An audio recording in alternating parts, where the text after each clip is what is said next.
37 years ago, my parents fell in love with the front gates of Arahilia. They were completely enchanted by the driveway that curved up the hill, the ground dense with ivy. They had no idea of the history of Arahilia, but so began the uncovering and discovery of an incredible secret garden.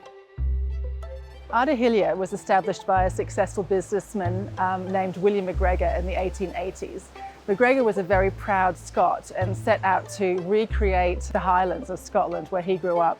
By the time we arrived, more than 100 years later, this piece of Scotland was being reclaimed by the Australian bush. My parents set about restoring McGregor's vision, and it was such an exciting time for my siblings and I because we were uncovering the lochs and ponds and the trout hatchery and things that had, parts of the garden that had been overrun by the forest.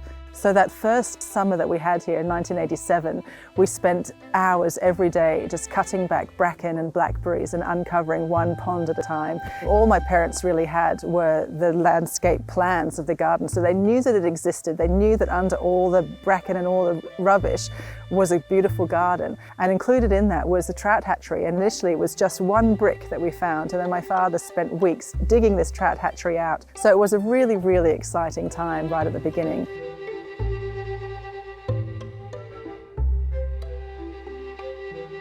As we uncovered the secrets of the Arahilia garden, we learned more about William McGregor.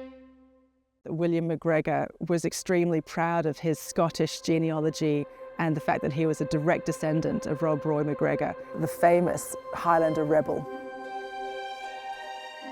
The McGregor clan, during their years of persecution, became known as the Children of the Mist for their ability to vanish into the Highlands after a raid.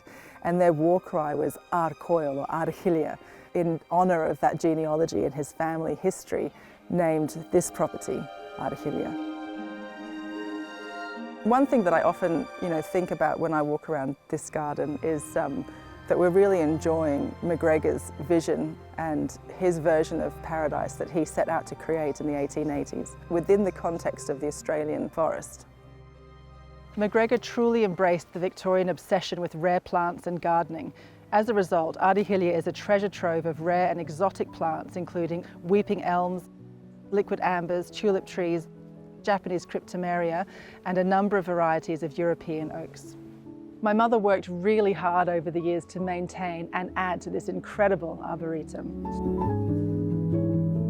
So this shade house is really significant. It's only one of its kind here in Australia.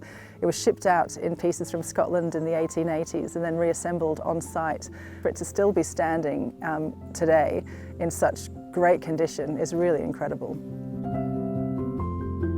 When I was a child, I was so lucky to walk in these gardens and to ride my horses. I'd follow these rock-lined paths all the way up the mountain and just get lost for hours and hours. And one thing that I think anybody who walks through this garden can appreciate is the majesty of the trees that are here. And not only the trees that McGregor planted they're 130 years, 140 years old now, but alongside the native giants that were here before.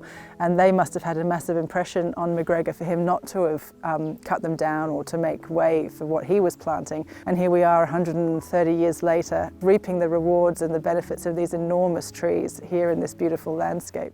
But ultimately, it's such an enormous undertaking, looking after these sorts of gardens, that really I think you're only ever custodians of gardens like this.